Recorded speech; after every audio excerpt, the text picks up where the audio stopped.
دینی علم کو قلم بند کرنے کے جواز میں ہم سے محمد بن سلام نے بیان کیا، انہیں وکی نے سفیان سے خبر دی، انہوں نے مطرف سے سنا، انہوں نے شعبی رحم اللہ سے، انہوں نے ابو حذیفہ سے، وہ کہتے ہیں کہ میں نے علی رضی اللہ تعالی عنہما سے پوچھا کہ کیا آپ کے پاس کوئی اور بھی کتاب ہے؟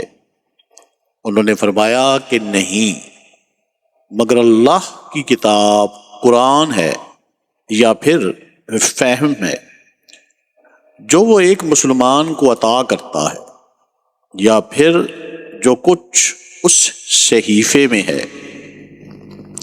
میں نے پوچھا اس صحیفے میں کیا ہے؟